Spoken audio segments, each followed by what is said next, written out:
구독, 좋아요는 컨텐츠 제작에 큰 힘이 됩니다. 12. 고통에도 기승전결이 있다.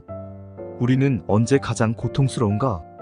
고통스러울 것이다 라고 지레 겁을 먹고 두려움에 얼굴이 질렸을 때다. 정작 고통이 시작되면 그것을 도저히 이기지 못할 만할 만큼은 아니라는 사실을 깨닫게 된다.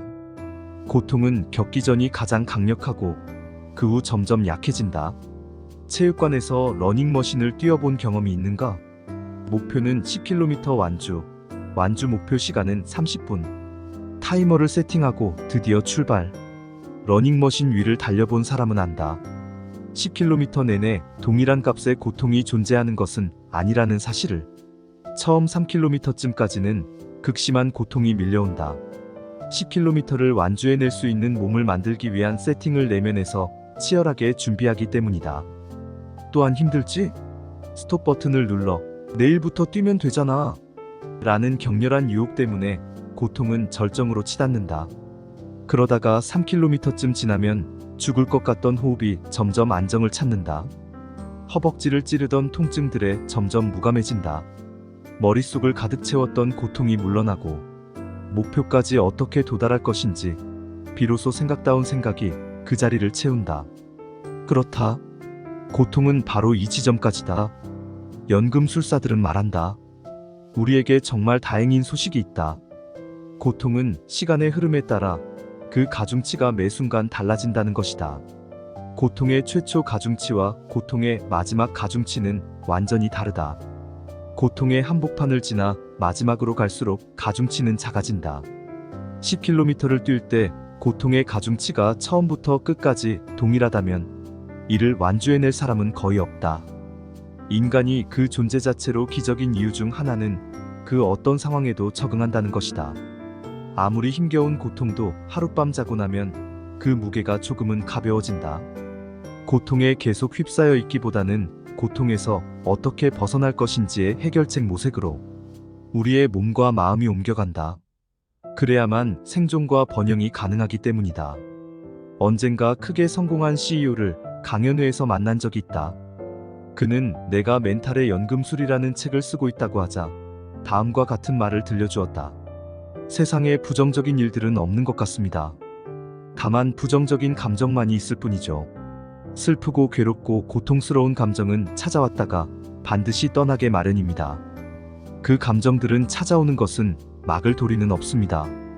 하지만 그것들이 언젠가는 반드시 떠난다는 사실을 깨닫고 나면 부정적 감정들이 찾아오는 게 더 이상 두렵지 않게 됩니다. 고통에서 이야기처럼 기승전결이 있다. 수많은 이야기가 존재하듯 수많은 고통 또한 존재한다. 이야기를 들을 때 우리는 희로애락의 감정을 느끼지만 이야기 때문에 인생을 망치지는 않는다. 고통 또한 마찬가지다. 고통은 많은 감정을 느끼게 하지만 고통 때문에 인생을 망친다는 건 어불성설이다. 지금 고통스러운가? 그렇다면 당신이 지금 고통의 어느 지점을 통과하고 있는지 살펴보라. 고통에서 벗어나는 길이 보일 것이다. 13.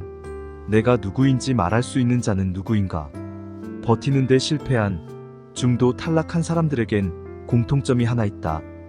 그들에게는 절대 잊지 못할 배신에 관한 경험이 있다는 것이다. 배신의 기억을 갖고 살아가는 건 매우 위험하다. 타인을 더 이상 신뢰하지 않는 사람의 삶의 기준점은 확고하지 않기 때문이다. 세상을, 사람을 의욕에 찬 눈으로 보는 사람은 자기 자신에게도 의욕의 눈길을 보낸다. 나를 속인 사람에 대한 원망도 크지만 그런 사람에게 속임을 당한 자기 자신에 대한 실망감은 이루 말할 수 없이 큰 법이다. 타인을 믿지 못하고 자신에 대한 실망감이 큰 상태에서는 합리적이고 정확한 판단을 기대할 수 없다. 누군가에게 끊임없이 책임을 전가하고 점점 자신을 희미하고 나약하고 하찮은 존재로 전락시킨다. 배신이 두려워 타인과 함께 가지 못하는 사람은 먼 길을 갈 수 없다. 배신을 당하지 않으려면 타인에게 전적으로 의지해서는 안 된다. 타인과 함께 가되 그를 내가 컨트롤할 수 있는 범위 내에 두어야 한다. 타인과 함께 가되 할 말은 할 줄 알고 들을 말은 경청할 줄 알아야 한다. 자신에 대한 실망감이 찾아올 때를 대비해 평소에 다음과 같이 맞서라. 난 할 수 있어. 이 일은 내 능력을 분명하게 꺼내줘. 그때 내가 버텨내서 정말 다행이야. 덕분에 나는 지금의 내가 되지 않았는가? 나는 내가 하는 일이 마음에 들어. 정말 재미있다고. 그때도 치러야 했던 대가는 상당히 컸지. 하지만 그로 인해 얻은 보상은 더 컸잖아. 전체적으로 볼 때 그건 정말 가치 있는 일이었어. 지금 이 일도 그렇게 될 거야. 연금술사들은 말한다. 나보다 더 나를 잘 볼 수 있는 위치에 있는 사람을 구하라. 그런 사람을 가진 사람은 더 멀리 갈 수 있다. 세상에서 가장 거만한 사람이 누구인지 아는가? 바로 당신이다. 그리고 나다. 당신과 나, 우리는 자신의 상황을 가장 정확하게 바라볼 수 있다고 생각한다. 하지만 이는 착각이다. 수많은 감정 기복에 둘러싸인 우리는 우리 자신을 그다지 잘 알지 못한다. 믿고 싶은 것만 믿으려 하고, 보고 싶은 것만 보려 하고, 듣고 싶은 것만 들으려 하는 확증 편향에 빠진 오류투성이 인간. 이것이 곧 우리 자신에 대한 가장 명쾌한 정의다.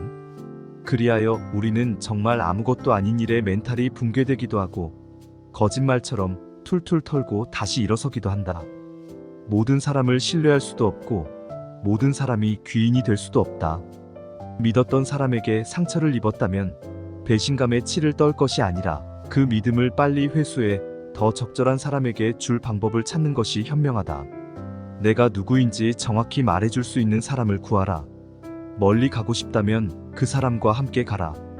타인에게 배신당하고 자신에게 실망하는 따위의 아주 하찮고 사소한 일에 목숨 걸지 마라. 14.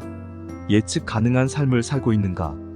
미어캣들은 땅속 깊은 곳에 서식한다. 땅밑이 따스하고 포근하기 때문이다. 그러던 중 미어캣들 사이에서 소문이 퍼져나갔다. 땅 위 세상이 위험하기는 하지만 매우 아름답다는 소문이었다. 소문이 진위를 밝히고 싶었던 미어캣들은 땅 위로 정탐꾼을 파견했다. 정탐꾼이 땅 위에 도착해 머리를 내밀었을 때 그는 지금껏 한 번도 경험 못한 공포와 맞닥뜨렸다. 때는 겨울날 아침이었다. 눈보라가 휘몰아쳐 미어캣의 자그마한 얼굴에 눈과 얼음송이가 쏟아진 것이다. 상상했던 세상의 모습과는 완전히 딴판이었다. 정탐꾼은 재빨리 땅속으로 기어내려가 동료들에게 떨리는 목소리로 땅 위 세상의 엄청난 무서움에 대해 말해주었다. 하지만 여전히 땅 위 세상의 아름다움에 관한 소문은 잦아들지 않았다. 미어캣들은 7월 어느 날 아침 다시 한번 정탐꾼을 올려보냈다. 과연 7월의 세상은 눈보라가 몰아치던 한겨울의 세상과는 완전히 달랐다. 뜨거운 햇살이 눈부시게 장렬하고 새들이 지저귀고 나비들이 훨훨 날아다녔다.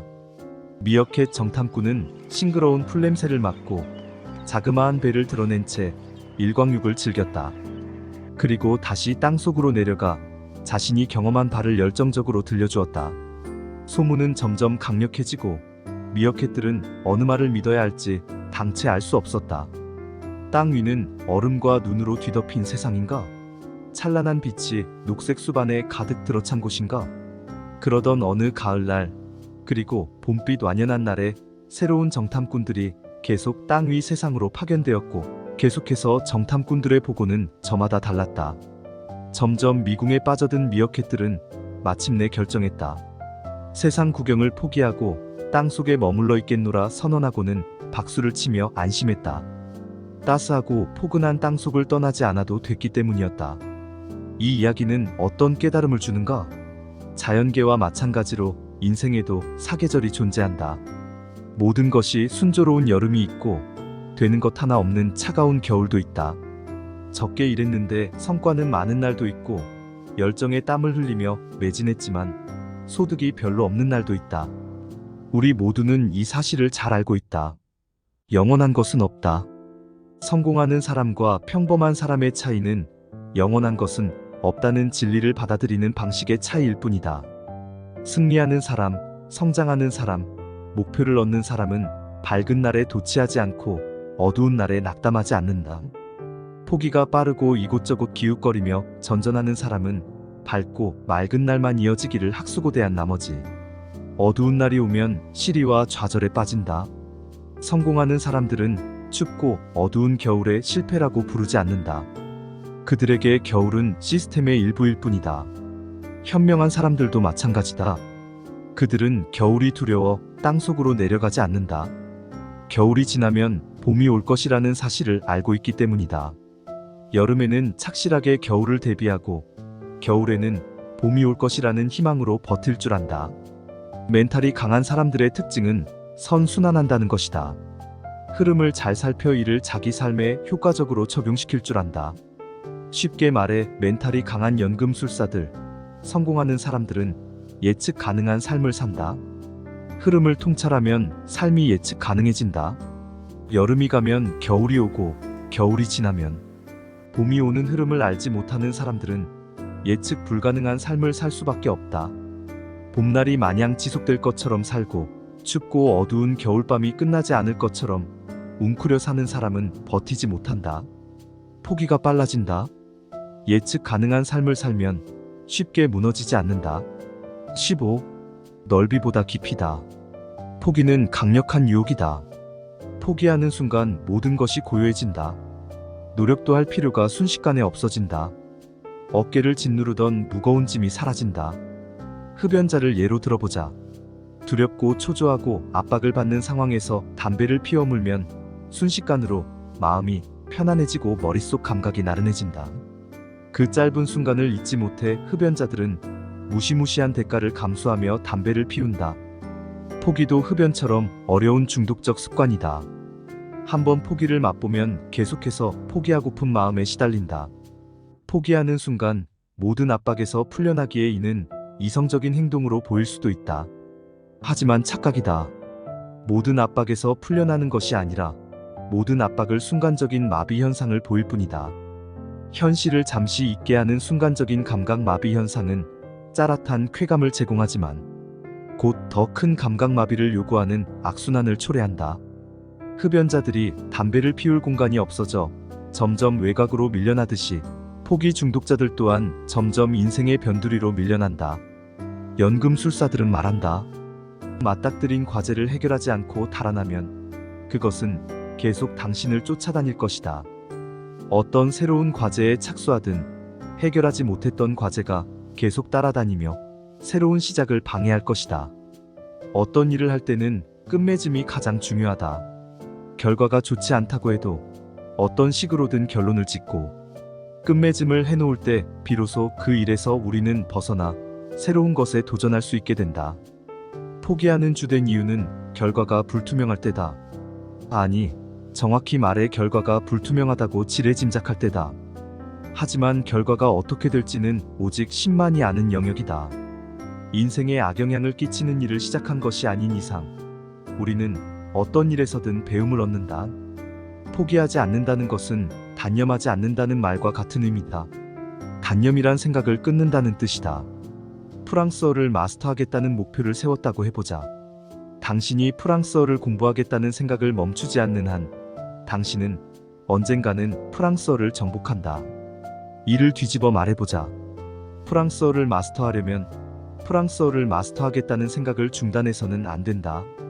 프랑스어를 정복할 생각이 없는 사람이 어떻게 프랑스어에 능통해지겠는가? 포기하지 않고 달리는 사람에게 마라톤 완주는 이미 달성한 목표다. 달리기를 포기하지 않으면 언젠가 결승선을 통과할 것이기 때문이다. 나는 수십 년 동안 더 많은 사람에게 이 메시지를 전파하기 위해 전 세계를 다녔다. 전 세계를 돌며 내가 만난 연금술사들은 이렇게 말했다. 포기하지 않는 것만으로도 우리는 의미 있는 목표를 달성한 것이다. 포기하지 않으면 우리는 더 깊고 위대한 목표를 향해 전진할 수 있다. 우리가 포기한 것들은 그림자처럼 우리를 따라다닌다. 단지 압박을 모면하기 위해, 기분 전환을 위해, 감각, 마비가 가져오는 찰나의 쾌감을 위해 포기를 담배처럼 입에 달고 다니지 마라. 성공한 기업가들의 모임에서 얻은 포기 중독을 끊는 한 가지 팁을 알려주면 다음과 같다. 한 가지 일을 깊이 파고들어라. 그래야만 흥미진진한 것들을 얻을 수 있다. 얕은 바다에 사는 흔한 물고기들이 아니라 깊은 바다에 사는 아무도 모르는 심해어를 만날 때 당신은 비로소 새로운 삶에 눈을 뜬다. 심해어를 만난 사람만이 더 깊은 성공의 비밀과 신비를 얻는다. 16. 고통에는 질량이 없다.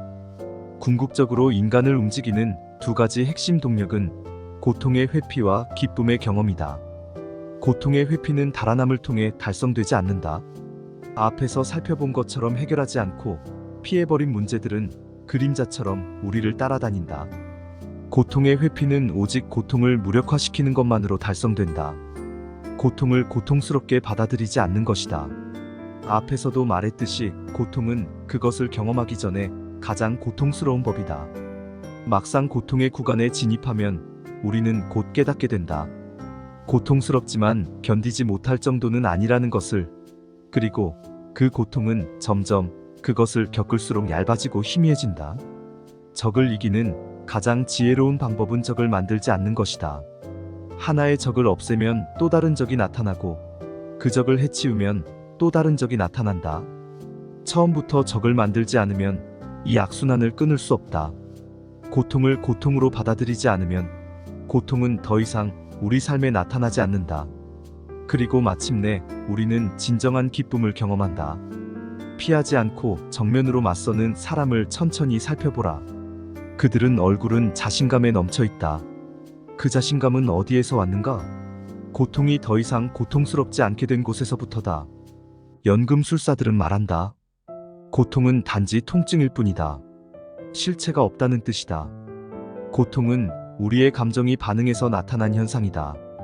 가족의 죽음 등과 같은 그 자체로 고통인 상황이 아닌 이상, 고통은 실존이 아니라 환각일 경우가 대부분이다. 고속도로를 운전하며 다른 차량 때문에 화가 치밀어 올랐던 경험들을 떠올려보라. 그때 폭발했던 화가 고스란히 분노로 남아있는가? 아닐 것이다. 유치하고 부끄러운 느낌으로 변해 있을 것이다. 고통에는 질량이 없다. 고통에는 그것을 고통으로 느끼는 감정의 강도만이 존재할 뿐이다. 연금술사들이 명상과 요가를 꾸준히 수양하며 마음의 평화를 구하는 행동을 하는 이유가 여기에 있다. 감정을 다스리면 두려움이 사라진다. 고통은 고스란히 유지, 보존, 승계되지 않는다. 그래서 우리는 계속 살아간다. 17. 지금 자신의 일을 하라. 좀 더 강해지고 문제를 해결하는 것만이 성공을 얻는 최선책이다. 인내심을 길러 고통을 버텨내는 지혜를 깨달으면 삶의 흐름을 통찰할 수 있게 된다. 진리는 늘 이처럼 단순한데 왜 그토록 많은 사람들은 이를 외면하고 도망치려고 할까? 이에 대한 답은 인류의 진화 역사에서 찾을 수 있다. 초기 인류에게는 사자를 만나면 도망치는 것이 중요했다. 빨리 도망치지 않으면 사자에게 잡아먹혔다. 고통 피하기, 즉 도망치기는 인간에게 가장 중요한 생존 전략이었다. 도망치기가 얼마나 기묘한 생존 전략이었는지 살펴보면 초기 인류는 수풀 속에서 무언가가 움직이기만 해도 주랭랑을 쳤다. 움직이는 대상은 사자일 수도 사슴일 수도 있었을 것이다. 하지만 그것이 맹수인지 위험하지 않은 초식동물인지 알아내기 위해 가까워질 때까지 기다리는 것은 현명한 일이 아니었다. 도망의 전략은 생존을 보장해주긴 했지만 그 이상은 아니었다. 생존의 급급한 방식으로는 발전이 불가능했다. 초기 인류는 이 같은 행동 방식 때문에 삶을 진화시켜 나갈 수가 없었다. 목표에 도달한 적이 없었다. 단지 반응할 뿐 행동하지 않았다. 외부의 상황과 조건들이 그들의 삶을 결정지었다. 그들에게는 자기 결정권이 없었다. 그렇다. 포기해서는 안 되는 결정적 이유는 자기 결정권을 손에 넣을 수 없기 때문이다. 인내심을 발휘하는 사람만이 성장하고 변하고 자기 삶을 주도한다. 외부 환경과 조건을 효과적으로 통제하고 자유를 누린다. 연금술사들은 말한다. 성공하는 사람들은 언제나 자신의 일을 하고 있다. 지금 당신이 성공하는 삶을 살고 있는지를 알고 싶다면 이 말을 곱씹으면 된다. 남이 맡긴 일을 하고 있는가? 남에게 보여주기 위한 일을 하고 있는가? 그렇다면 당신에게는 혁명이 필요하다. 무조건 자기 사업을 하라는 것이 아니다. 회사를 먹여 살리는 인재들은 고용되어 있다. 할지라도 언제나 자기 일을 하고 있다. 그들은 사장을 위해 일하지 않는다. 자신의 커리어와 발전을 위해 일한다. 그들은 고용주를 위해 일하는 피고용인에 불과했다면 그들은 결코 회사를 먹여 살릴 만한 큰 인재가 되지 못했을 것이다. 오직 생존만이 목표인 사람에겐 도망치는 것이 최선의 전략이다. 그리고 이 전략은 그런 목표를 가진 사람에게 언제나 만족을 준다. 하지만 자신의 삶을 살겠다고 결정한 사람은 그 보상을 얻기 위해 대가를 치를 줄 알아야 한다. 도망치는 것은 자신의 잠재력을 한껏 발휘함으로써 만나게 될 미래의 자신으로부터 도망치는 것이다. 제 아무리 훌륭하게 도망친다 해도 결국 도달하는 곳은 타인이 만들어 놓은 세계일 뿐이다. 그 세계는 제 아무리 멋진 변명으로 포장된다 할지라도 당신의 삶을 가두는 감옥일 뿐이다. 지금 자신의 일을 하라. 지금 자신과 싸워라. 지금 성공하라. 지금이 아니면 언제 할 것인가?